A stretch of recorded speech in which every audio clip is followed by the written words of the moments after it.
Good day. Today is Sunday, the 29th of March, 2026. Today I want to bring together two of the most significant developments of the past week because I think they are deeply connected to each other.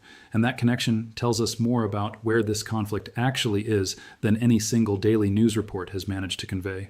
We are going to discuss what happened at Dimona, and we're going to discuss what happened to Trump's Hormuz ultimatum. And I think when you place those two things side by side, a rather clear picture emerges, right? Day 29. Let us begin with Dimona.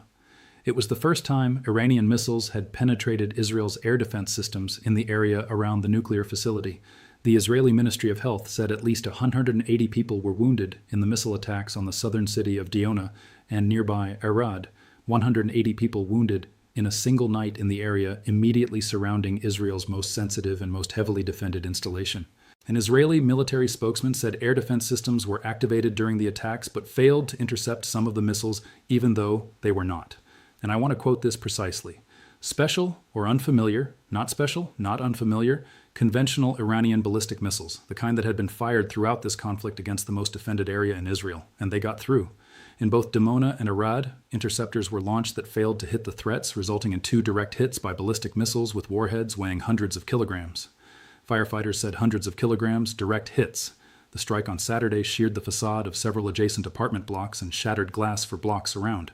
Rescue workers said the direct hit in Arad caused widespread damage across at least 10 apartment buildings, 3 of them badly damaged and in danger of collapsing.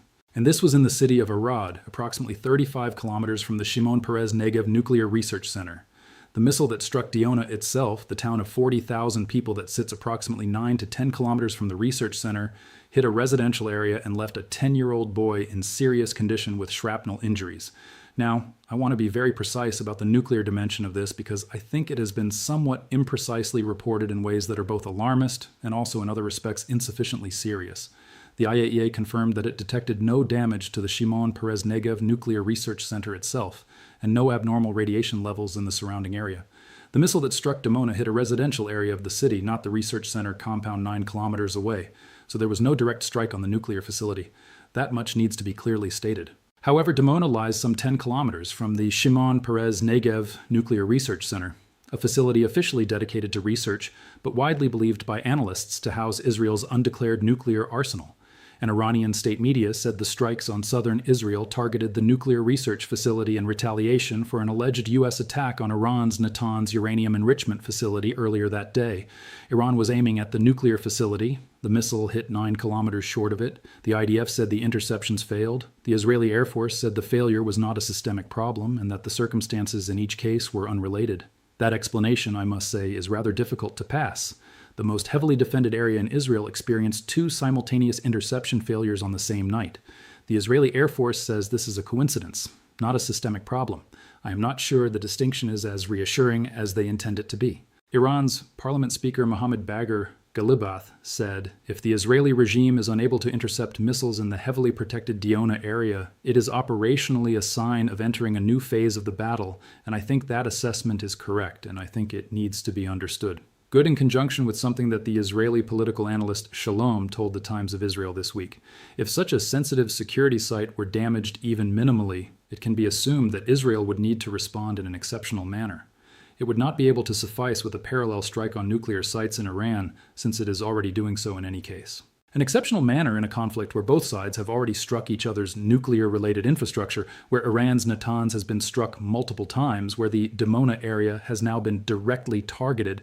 We are, to use a phrase I have avoided in this series of programs very close to the outer edges, are what can be managed without catastrophic miscalculation.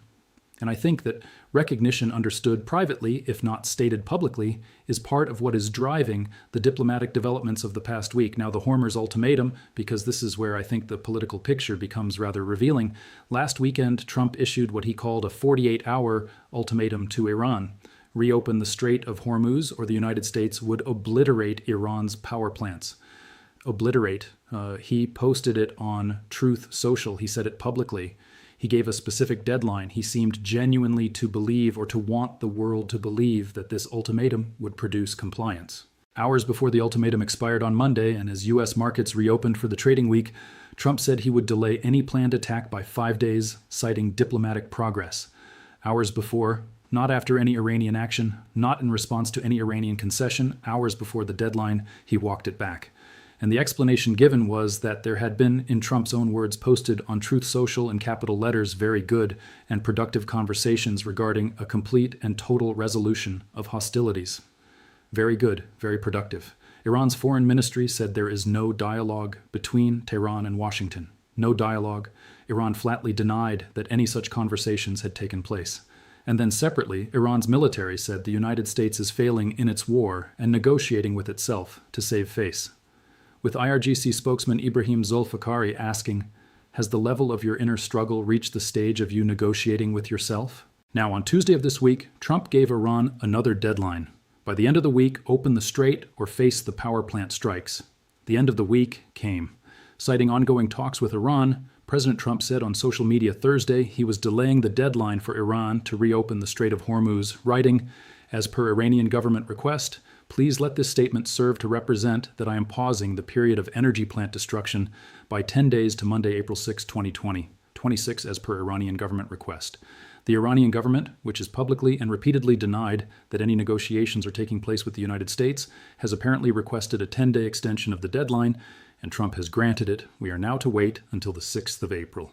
And the practical meaning of Trump's announcement of negotiations with Iran is first and foremost the withdrawal of the ultimatum he issued 2 days ago, threatening to strike Iran's power plants and energy infrastructure if Tehran continued to block shipping through the Strait of Hormuz. Let me be direct about what this sequence of events represents. Trump issued an ultimatum. The ultimatum deadline arrived. Iran did not comply. Trump did not carry out the threat. He extended the deadline. The new deadline arrived. Iran still did not comply. Trump extended it again to April 6th.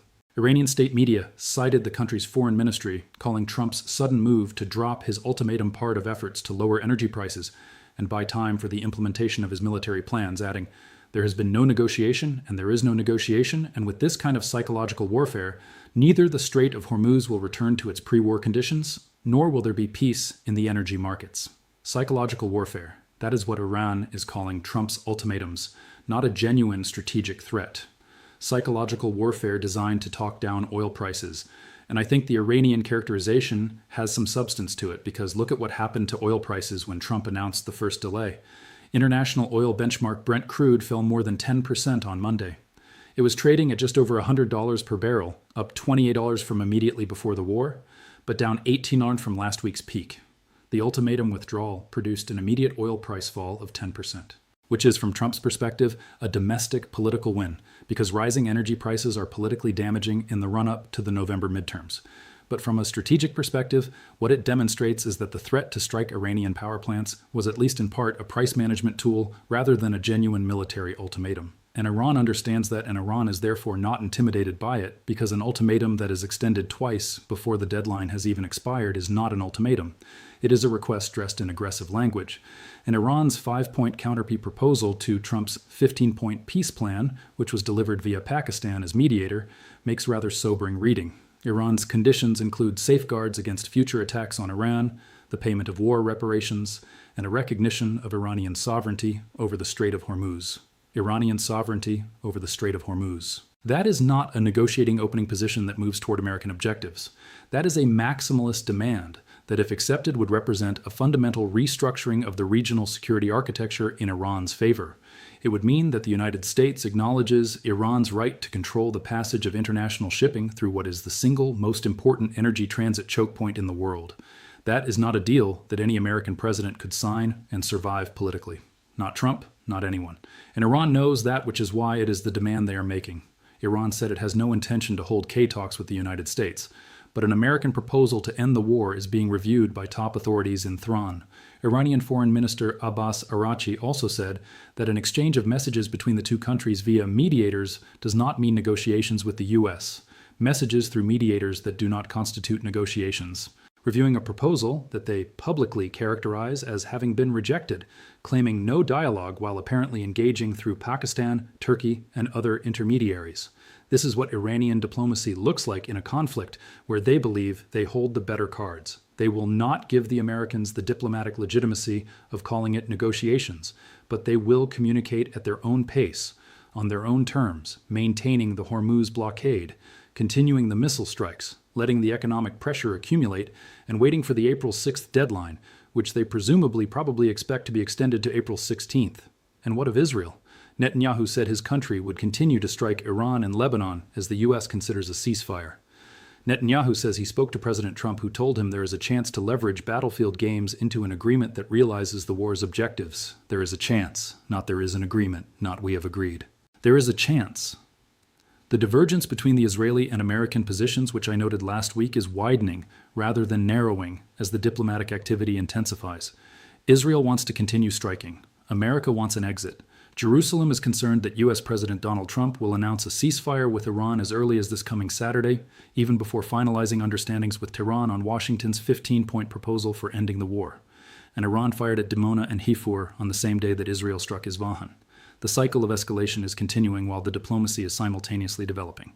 These are not mutually exclusive processes. They are Iran's preferred conditions for negotiation, fight and talk from a position of demonstrated strength. Day 28. The war is not close to ending, Israel's Army Chief General Yal Zamir said. Trump has extended his power plant ultimatum to April 6th. Iran says it is negotiating with itself. Dimona has been struck. 180 Israelis are wounded in the nuclear facility's shadow. The Strait of Hormuz remains closed to most international shipping. Over 1,000 ships, most of them oil tankers, are stalled outside the strait. About 20,000 CF farers are stranded at sea.